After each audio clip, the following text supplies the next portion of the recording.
Bismillah.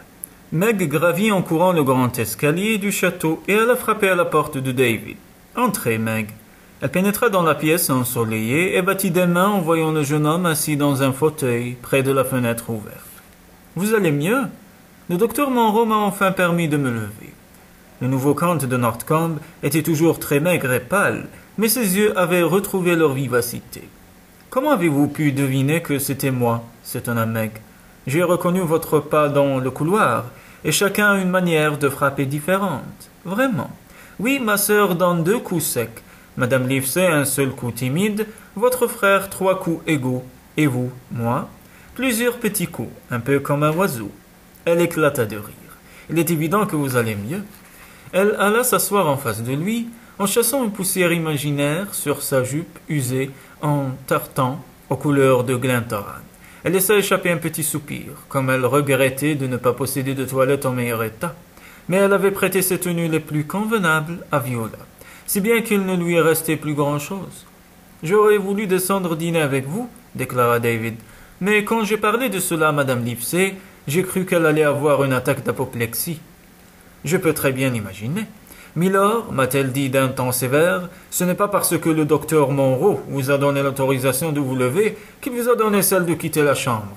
Et nous respecterons ses recommandations à la lettre. » Il adressa à la jeune fille un coup d'œil complice. J'ai pris l'air penaud d'un petit garçon grondé par sa gouvernante. Meg se remit à rire. Madame Livesey a le cœur sur la main, mais elle n'est pas toujours commode. Je l'ai déjà compris. Quand j'étais enfant, elle me terrifiait. Il m'a fallu des années avant de comprendre qu'elle n'était pas le dragon que j'imaginais. En tout cas, je lui devrais ma guérison. Elle est aux petits soins pour moi, comme tout le monde. C'est vrai. Avec une grimace, David poursuivit. Si elle ne m'obligeait pas à manger du porridge le matin, tout serait parfait. Je détestais cela autrefois, mais si je quittais la table en laissant mon bol à moitié plein, elle me rattrapait, me ramenait dans la salle à manger et me forçait à le finir. Pas possible. Elle n'a pas encore osé me traiter ainsi. Je l'en crois cependant capable. Oh oui. Pensive, la jeune fille contempla les collines qui, au loin, se détachaient sur un ciel pur.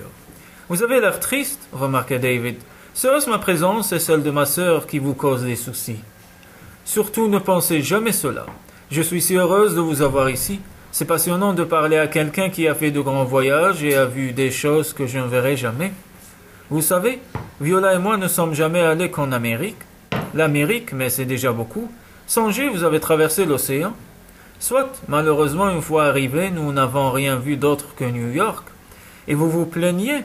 Je n'aime pas les grandes villes, je voudrais tant voir le monde, l'Afrique, l'Asie. Tous ces pays fabuleux me font rêver. Moi aussi. Malheureusement, vous n'avez pas plus que moi l'argent nécessaire pour réaliser vos rêves. C'est-à-dire que... David s'interrompit, tandis que Meg, sans tenir compte de l'interruption, poursuivait. Je sais exactement ce que vous ressentez, pour la bonne raison que je ressens la même chose. Parfois, je regarde ces montagnes et au lieu d'admirer leur sévère beauté, je les considère comme les barreaux d'une prison. Que ne donnerais-je pas pour pouvoir quitter le château, et tout comme vous voir le monde? David retint un geste agacé. Ce serait si simple de dire à la jeune fille qu'il était désormais assez riche pour faire autant de fois le tour du globe qu'il le souhaitait, dans les meilleures conditions de confort, et sans que cela affecte le moins du monde son compte en banque. Pourquoi avait-il fait cette stupide promesse à sa sœur? « Vous vous ennuyez, Glentoran ?» demanda-t-il enfin. « Ne vous méprenez pas, j'aime mon frère et j'aime le domaine, mais j'ai tellement envie de voyager. » Il nous arrive de quitter Voland. La première fois que nous nous sommes rencontrés, c'était à Londres. Je connais également Glasgow et Édimbourg. Ce sont de grandes villes bruyantes et animées. Je ne me sens pas à l'aise au milieu des foules. Je voudrais voir les temples hindous où viennent se prosterner des femmes en sari chatoyants. Avec passion, elle poursuivit. Je voudrais voir les déserts d'Arabie, les plaines africaines, les jungles asiatiques où rôdent les tigres, où jacassent des perroquets au milieu des lianes phosphorescentes et des orchidées. David prit les mains de la jeune fille. « Je voudrais tant voir tout cela, moi aussi. Je vous comprends si bien. Viola et moi sommes jumeaux, mais nous n'avons pas du tout les mêmes goûts. Elle aimerait avoir une maison à la campagne, avec un grand jardin, des chevaux et des chiens. Ce genre d'existence m'ennuierait profondément. Tout comme vous, j'ai besoin d'être dépaysé. Il me faut des couleurs, des parfums exotiques. Donnez-moi un carnet de croquis. Mettez-moi devant un beau paysage, et je serai le plus heureux des hommes. Hélas, nous sommes tous les quatre victimes, votre sœur et vous, tout comme mon frère et moi, de l'inconscience de nos pères respectifs. C'était vrai encore quelques mois auparavant, depuis la situation de David et de Viola avait changé. Ils possédaient maintenant des puits de pétrole, des mines d'or et des industries prospères en Amérique. Une fois guéri, le nouveau comte de Northcombe devrait retourner à Londres et se plonger dans le monde de la finance. Mais cette seule perspective le déprimait à l'avance. Pourquoi devrais-je m'occuper de choses auxquelles je ne comprends rien et qui m'ennuient profondément? Le plus sage serait de laisser Lewis Wilder faire fructifier tout cela. Père avait toute confiance en lui. D'ailleurs, dans la lettre qu'il nous a laissée, il l'a répété plusieurs fois. David pressa la main de Meg. Ne désespérez pas. Les choses changeront peut-être un jour, j'en ai l'intuition. Nous ferions tous fortune. Cela m'étonnerait. Il y a quelques mois, une vieille gitane m'a prédit que j'épouserais un homme immensément riche. Quand je lui ai demandé où il était, elle m'a répondu qu'il vivait de l'autre côté de la mer. En riant, elle poursuivit. Mais jusqu'à présent, aucun jeune homme habitant l'île de Skye ou celle de Moule ne s'est présenté au château pour demander ma main. L'homme immensément riche ne vient pas des Hébrides, mais d'Amérique, avait bien envie de dire David. Il était furieux. Oh, mais pourquoi ai-je fait cette stupide promesse à ma sœur? En s'efforçant de sourire, il demanda. Et qu'a-t-elle prédit à votre frère? Meg se remit à rire. Qu'il aurait le cœur brisé par la faute d'un homme venu de très loin.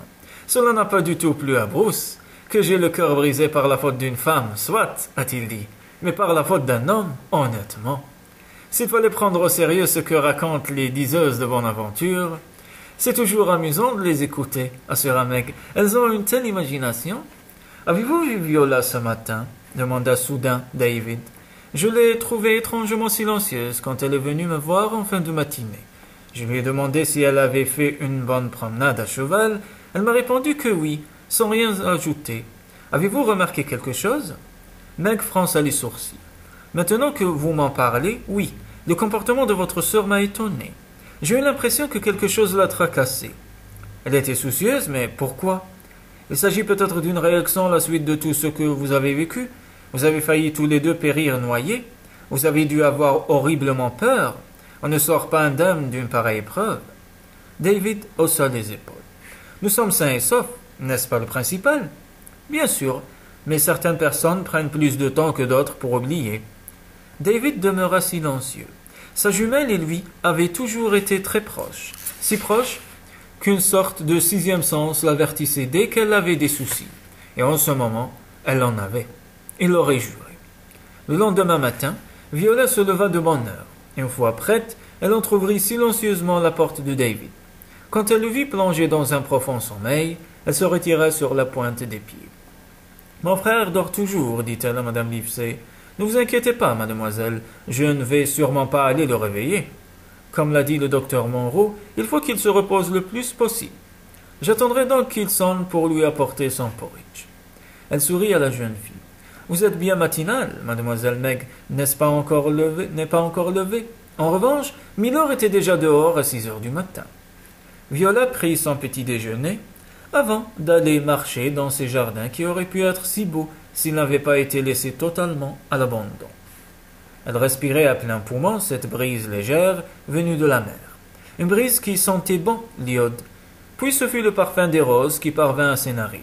Un parfum qui se fit encore plus insistant quand elle passa sous une arche où croissaient un peu n'importe comment des rosiers grimpants, et elle arriva alors dans une roseraie qui avait dû être superbe, à l'époque où elle était encore entretenue. Pensive, la jeune fille flânait dans les allées bordées de buissons fleuris, mais aussi de ronces et d'orties. Elle avait à peine dormi cette nuit-là. À chaque instant, elle voyait la broche épinglée sur le châle de Heather Lyell. Cette broche, Madame Van Ashton la portait souvent à bord de l'Étoile des Mers, comme dans les soirées new-yorkaises. Et maintenant, ces fabuleux diamants, d'une valeur inestimable, ornaient la poitrine de la femme d'un simple pêcheur écossais. Comment ont-ils pu tomber entre ses mains?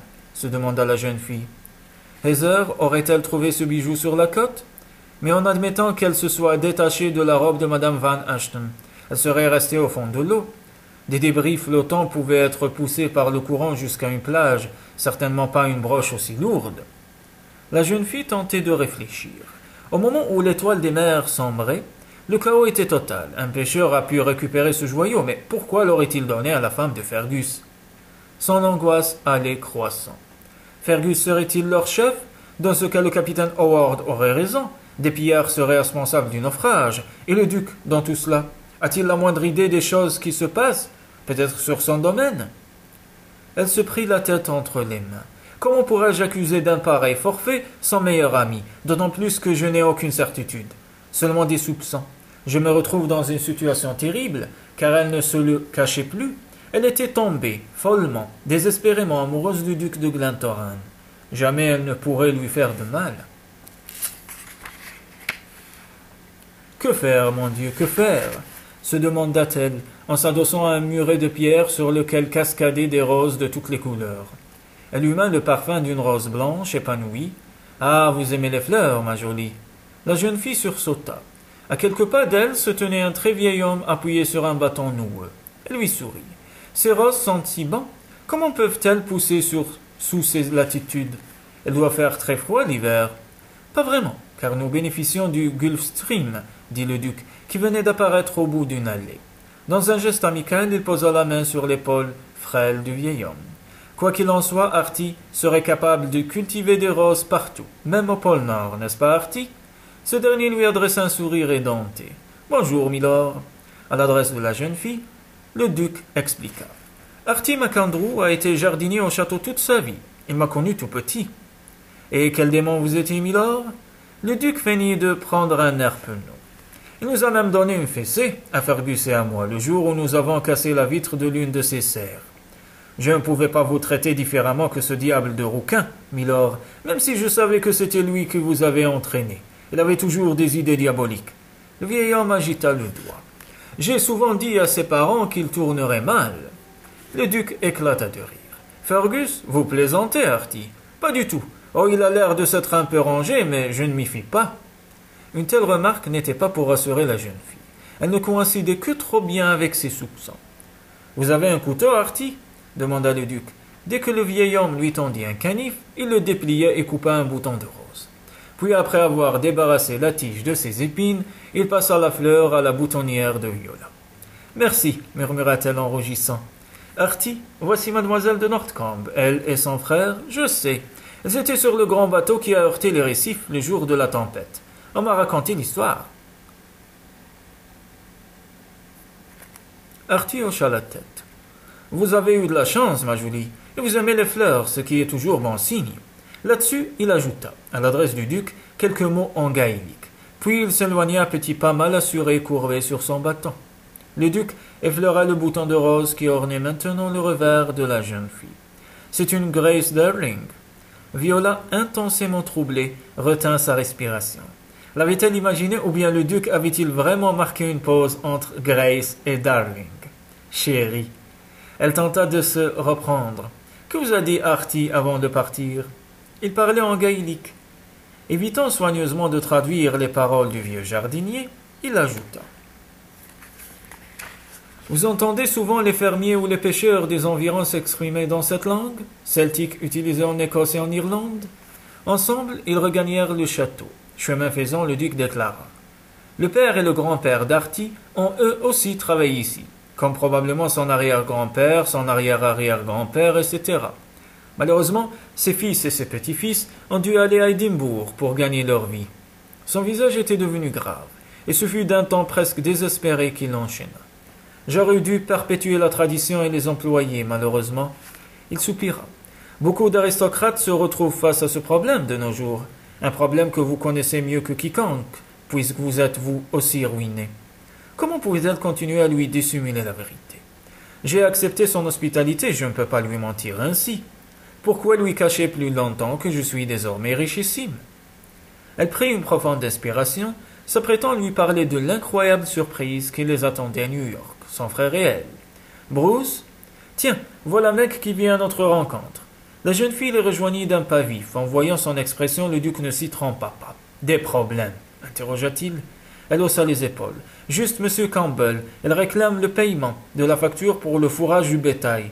Je l'ai laissé dans la bibliothèque et lui ai dit que j'allais essayer de te trouver. Si nous marchons très lentement, elle prendra peut-être patience et partira.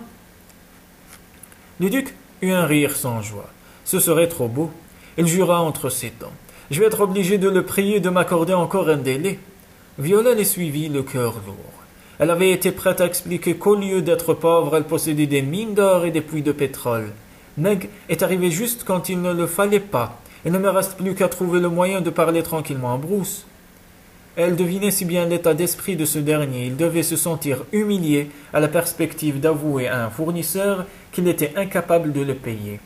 Mais cela n'était rien en comparaison de son désespoir de ne pouvoir, faute d'argent, gérer le domaine convenablement. Ce n'était pas tout. Il y avait le problème de la broche en diamant et du rôle joué par Fergus Lyall. Tout est si compliqué. Le lendemain, il faisait toujours très beau.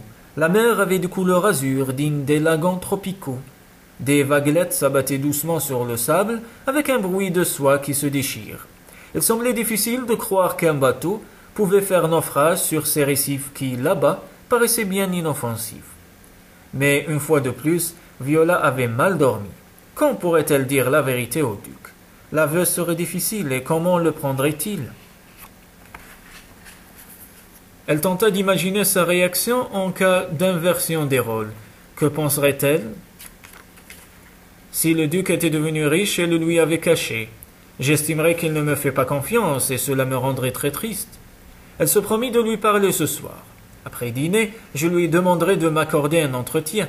Nous irons dans son bureau et je le mettrai au courant de l'extraordinaire changement qui a bouleversé ma vie et celle de David.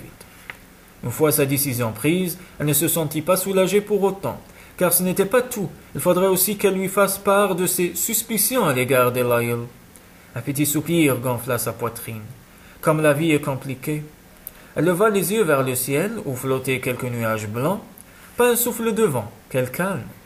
Ne vous y fiez pas. C'est celui qui précède la tempête, lui auraient dit les pêcheurs si la jeune fille avait songé à les questionner. Elle alla prendre son petit déjeuner dans la salle à manger déserte. Elle était en train de se servir une tasse de thé quand la porte s'ouvrit sur David. « Tu es descendu » s'écria la jeune fille. « Comme tu le vois. » Il s'adossa un instant au mur avant de s'approcher de la table à pas lents. « Je vais mieux, dit-il en souriant. Il y a une dizaine de jours, j'aurais été incapable de venir jusqu'ici. » Viola examina avec inquiétude son visage pâli par l'effort. « Le médecin te l'a permis ?»« Je ne lui ai pas demandé son autorisation. Je n'ai plus 6 ans. » La jeune fille s'aperçut soudain qu'il portait un kilt vert foncé et un chaud chandail à torsade. « Le comte de Northcombe en kilt » s'exclama-t-elle en battant des mains, et dans un éclat de rire. « Si tes amis de Londres et de New York pouvaient te voir ainsi vêtu, moque-toi de moi, je me sens très à l'aise comme cela. » Elle s'assit en face de sa sœur. « Mon état de santé s'améliore à vue d'œil. Si cela continue, nous pourrons partir dans quelques jours. » La jeune fille eut l'impression de recevoir une douche glacée. Tu veux quitter Glentoran? Il le faut bien, nous ne pouvons pas nous éterniser ici. Bruce et Meg nous ont aussi bien reçus que si nous les connaissons depuis toujours. Mais étant donné l'état de leurs finances, j'imagine que notre présence doit représenter un poids terrible pour eux. Et ils se vexeraient si nous proposions de les dédommager. C'est certain. Après avoir marqué un instant d'hésitation, David poursuivit. Je voudrais que tu me laisses mettre Meg au courant de notre bonne fortune. Je ne peux pas m'en aller en lui laissant croire que les Northcombe sont aussi démunis que les Glentoran. Viola détourna la tête pour ne pas montrer à David ses yeux soudain pleins de larmes. Tu n'es pas le seul à éprouver le besoin de te confesser. Écoute, laisse-moi jusqu'à demain matin. J'avais justement l'intention de parler à Bruce ce soir, après dîner. En silence, le jeune comte étudia le visage crispé de sa sœur. « Tu l'aimes » demanda-t-il. Elle devint écarlate. « Je l'aime bien. Il est très sympathique, mais cela ne va pas plus loin. »« Sûr ? Qui suis-je pour lui? Une invitée, rien de plus. Et si les circonstances l'ont obligé à m'offrir l'hospitalité, je suis convaincu que dès que nous aurons quitté l'Écosse, il ne m'accordera pas une seconde pensée. » Elle jeta un coup d'œil par la fenêtre et s'empressa de changer de sujet de conversation. « Tu as vu? Une belle journée s'annonce. » David n'avait aucune intention de parler de la pluie et du beau temps. Je te connais, je suis certain que tu... Il dut s'interrompre car Meg venait de les rejoindre. David, si vous saviez comme je suis content de vous voir en bas, vous devez vous sentir beaucoup mieux. En effet, il se leva et s'inclina, un grand sourire aux lèvres. Tout cela grâce à vos bons soins. Elle éclata de rire. Et vous avez mis un kilt? Il feignit de se froisser. Je ne vois pas pourquoi cela amuse tout le monde. Viola s'est déjà moquée de moi. Je vous trouve très bien ici, assura Meg. Vous accepterez donc de m'accompagner dehors? Madame Livesey m'a trouvé un très très vieux carnet de croquis. Ces pages sont un peu jaunies et certaines ont déjà été crayonnées. Bah, c'est sans importance. J'aimerais pouvoir dessiner le château ainsi que les paysages splendides qui nous entourent. Dès que vous aurez mangé votre porridge. Encore du porridge? C'est grâce à cela que vous avez repris des forces. Donc dès que vous aurez mangé votre porridge, je sortirai avec vous et je vous montrerai les plus beaux coins des jardins. Merci. Un peu plus tard, avant de quitter la salle à manger, David se tourna vers sa sœur, le visage grave. « Je te laisse jusqu'à demain matin, dit-il à mi-voix, pas davantage. » David et Meg s'étaient assis sur un banc de pierre. Après avoir tracé d'une main sûre quelques rapides esquisses du château, David contempla la mer. Si elle était toujours très calme, quelques nuages sombres s'amoncelaient à l'horizon. « Comme j'aimerais avoir un yacht et voyager, murmura-t-il. Très loin? Oui, jusqu'à ces endroits exotiques dont nous rêvions l'autre jour. Hélas, il faut tout d'abord que j'aille à Londres pour régler certaines affaires. » Meg retint sa respiration. « Vous n'allez pas partir? Je ne peux pas rester éternellement à Glentoran. » Le visage de la jeune fille avait changé. « Quelque chose vous tracasse, David? Je le sens. » Il posa son crayon et lui prit la main. Une main que Meg ne lui retira pas. « Me faites-vous confiance? Demanda-t-il. « Bien sûr. Vous avez raison, quelque chose me tracasse. Je le savais. J'ai à vous dire quelque chose de très important, mais j'ai promis à Viola que... » Meg eut un mouvement irrité. « Pourquoi vous sentez-vous toujours obligé d'obéir à votre sœur? Pourquoi la laissez-vous contrôler votre vie? » Il ne s'agit pas de cela. Il est évident qu'elle commande. J'ai été gravement malade, j'ai été obligé de la laisser prendre toutes les décisions. Par ailleurs, n'oubliez pas que Viola et moi sommes jumeaux. Nos liens sont plus forts que ceux qui unissent les autres frères et sœurs. Ce n'est pas une raison pour... Je lui ai fait une promesse, il faut que je la tienne, mais demain matin je serai libre de parler. Elle le fixa en silence, puis un petit sourire lui vint aux lèvres. J'attendrai donc demain pour savoir ce que vous devez révéler. Je commence à être intrigué. D'un ton léger, elle lança. Tout ce que j'espère, c'est que vous n'allez pas m'avouer avoir laissé à Londres ou à New York une épouse et une demi-douzaine d'enfants. Viola, qui était remontée dans sa chambre, jeta un coup d'œil à la fenêtre. J'ai bien envie d'aller me promener sur la plage, se dit-elle. Mais quand elle vit son frère et Meg assis sur un banc, main dans la main, elle y renonça. Ils semblent tellement amoureux l'un de l'autre. Si je sors, je risque de les déranger. Ce n'est tout de même pas le moment. Elle décida d'explorer le château et ce fut ainsi qu'elle découvrit le salon de musique, une pièce qui avait dû être ravissante autrefois, quand les peintures pastel étaient encore en bon état et que ce précieux tapis n'était pas usé jusqu'à la trame. Elle effleura les cordes d'une harpe, frappa doucement le bois verni d'un violoncelle et par jeu frôla les touches noires d'un clavecin avant d'aller s'installer devant le piano à queue. À sa grande surprise, il était accordé. Ravie, elle préluda avant d'attaquer une étude de Chopin, l'une de ses œuvres préférées. « Vous êtes une bonne pianiste, Viola, » déclara le comte quand elle cessa de jouer. Elle sursauta. « Je ne savais pas que vous étiez là. » « Mon bureau se trouve tout près. J'ai entendu la musique. » Le cœur de la jeune fille manqua un battement quand elle le vit vêti d'un kilt en même couleur que celui de David. Les cheveux ébouriffés, une liasse de feuilles de conte à la main, il paraissait plus séduisant que jamais. « Je suis désolé de vous avoir dérangé. »« Pas du tout. J'ai été au contraire ravi d'échapper pendant quelques minutes à mes calculs. » Il vint s'accouder au grand piano. Meg joue assez souvent. En ce moment, elle n'en a pas le temps. Il y a tant à faire ici. Elle doit aider le personnel qui ne suffit plus. Et nous sommes là à vous encombrer. Ne dites pas de bêtises. Il lui adressa un bref sourire. Je suis étonné que vous ne soyez pas sorti tant que le soleil brille encore. La jeune fille hésita. Je ne peux tout de même pas lui avouer que je n'ai pas voulu déranger David et sa sœur. J'aurais pensé que vous étiez dans les jardins ou sur la plage, ajouta Bruce. Je vais y aller. Mais j'avais toujours eu l'intention de visiter le château. Je serais désolé de partir sans mieux le connaître. Il est si beau. Et si grand, si biscornu aussi. Vous pourriez passer ici des mois sans vraiment le connaître. Ce n'est pas possible. C'est pourtant ainsi. Vous pouvez vous imaginer combien de portes dérobées ou de passages secrets existent ici. Sans compter les caves et l'ours souterrain, les greniers qui recèlent des trésors, il haussa les épaules. Quand je dis trésor, j'exagère un peu. Il n'empêche que, voilà quelques jours, quand je cherchais un livre là-haut, j'ai découvert une armoire remplie de porcelaines anciennes et d'innombrables vieux tableaux. Je crois que ce sont les collections de mon grand-oncle. Mon grand-père, qui répétait toujours que son frère n'avait aucun goût, a dû se débarrasser de tout cela il y a un siècle. Ce sont des jolies choses? Je n'en sais rien. Comment cela? S'étonna la jeune fille. Le duc se mit à rire. Si vous pouviez les voir, d'ailleurs je ne vous le conseille pas. Tout est recouvert d'une telle couche de poussière. Le château a donc ses mystères, murmura la jeune fille. Et vous, Bruce, avez-vous des secrets? Moi? Fit le duc, visiblement surpris par cette question. Non, je suis un homme simple et droit. Je déteste les cachotteries, les mensonges, les actions furtives. En entendant cela, Viola se sentit très mal à l'aise. Quelquefois, les gens se sont obligés de garder pour eux des informations qui risqueraient de causer des problèmes à leur famille ou à leurs amis, murmura-t-elle. Ces gens-là ont tort. Il faut toujours dire la vérité, toujours, insista-t-il avec force. Viola se leva si brusquement que les touches d'ivoire émirent un bruit discordant sous ses doigts. Je crois que je vais aller profiter du beau temps, s'entendit-elle dire d'une voix mal assurée. Le duc lui adressa un regard stupéfait. Qu'ai-je bien pu dire pour la bouleverser à ce point? Se demanda-t-il. En une fraction de seconde, elle a changé. Jusqu'à présent, pourtant, je n'ai jamais eu l'impression qu'elle était sujette à des sautes d'humeur. Il la rejoignit en quelques enjambées. Viola attendait. Elle se retourna le visage tendu. Oui, ce soir les pêcheurs organisent un Seiliade.